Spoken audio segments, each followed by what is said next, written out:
Patient की pulse, patient का respiration और पेशेंट का चेस्ट एंड एब्डोमेन।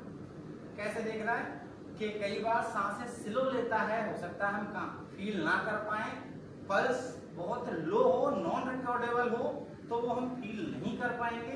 तो हमें तीनों चीजों का कॉम्बिनेशन देखना होता है। तीनों चीजों का कॉम्बिनेशन देखने के लिए कैसे करेंगे, पल्स चेक करेंगे। पल्स चेक करते टाइम उसी टाइम पे इसमें सबसे ध्यान रखना है कि मिनिमम इंटरप्शन, गैप कम होना चाहिए, नहीं तो पेशेंट को बचाने का कोई फायदा नहीं होगा, क्योंकि इसका ब्रेन डेड हो चुका होगा उस टाइम तक। ब्लड की सप्लाई रुक गई तो ऑक्सीजन की सप्लाई भी रुक गई। ऑक्सीजन की सप्लाई अगर ब्रेन को नहीं मिलेगी तो खत्म हो, ब्रेन डेड स्टार्ट होना शुरू हो जाएगा। और अगर उसके बाद में हमने इंसान की बॉडी ऑर्गन्स को बचा भी लिया तो कोई काम का नहीं, क्योंकि वो ऑलरेडी दिमाग से मर चुका है, यानी वो कंप्लीटली कोमा में गया। तो वो उसका वापसी नहीं होती कभी, क्योंकि न्यूरो की जो सेल्स होती हैं वो रीजनरेट नहीं होती कभी। नर्वस सिस्टम की जो सेल्स होती हैं, एकमात्र सेल ऐसी है बॉडी के अंदर जो दोबारा एक बार खत्म होने के बाद में नहीं बनती है। बाकी सब बन जाएंगे, आपके कट लग गया बढ़ जाएगा और सेल्स बढ़ जाएंगी, लेकिन एक बार ब्रेन की सेल्स या नर्वस सिस्टम की सेल डेड हो गई तो वो दोबारा कभी नहीं बनेंगी, ना वो इम्प्लांट होंगी, ना कोई डॉक्टर उनको दोबारा शरीर में डाल सकता है, ना उनको पैदा कर सकता है लाइफ टाइम पे। तभी तो रीढ़ की हड्डी टूटने के बाद में स्पाइनल कॉर्ड अगर ब्रेक हो गई तो उसके बाद में कभी वो वापस जुड़ती नहीं है। ठीक है, तो अपन क्या चेक करेंगे, हाथ रखा, कैरोटिड चेक करी, अपना गाल और कान यहाँ रखेंगे।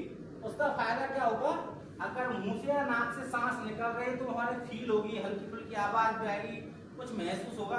और अपनी आंखें कहाँ रहेंगी, चेस्ट पे और एब्डोमेन पे। अगर वो सांस ले रहा है हल्की फुल्की तो अगर थोड़ा बहुत ऊपर नीचे हो रहा है तो हमें तीनों चीजों का असेसमेंट मिल जाएगा। सबसे खास बात, इसको काउंट करते टाइम हमको ज्यादा टाइम नहीं देना है। इस चीज का पूरे बीएलएस में ध्यान रखना है, मिनिमम इंटरप्शन। अगर हमने टाइम बढ़ा दिया इन चीजों के बीच में, उसके पानी में डूबने से लेके बीएलएस देने तक टाइम बढ़ता जाएगा। इसकी जो सर्वाइवल की जो कैपेसिटी है या फिर जो रेशो है वो बढ़ता चला जाएगा, ये सर्वाइवल नहीं कर पाएगा। इसके लिए हमको 10 सेकंड मैक्सिमम चेक करना होता है, इससे ज्यादा चेक नहीं करना होता। 10 सेकंड कैसे लगाएंगे, घड़ी तो हमारे पास होती नहीं, घड़ी कौन देखने बैठा उस टाइम पे। तो अपन काउंट करेंगे 1001, 1002, 1003, 1004, 1005, 1006, 1006 तक। अब इसको 1000 इसलिए जोड़ा है कि 1001, 1002 जब इसको बोलते हैं ना तो लगभग टाइम 10 सेकंड का हो जाता है। ऐसे नहीं 1 2 3 वो टाइम शॉर्ट रह जाता है। 1000 जोड़ेंगे तो वो 10 सेकंड तक पहुंच जाता है। ठीक है, रेस्पॉन्स नहीं कर रहा है तो अगला ऑप्शन क्या था, call for help. Call for help के दो तरीके, या तो आप अपने नंबर से फोन कर दो, नहीं है आप किसी भीड़भाड़ वाले इलाके में हो तो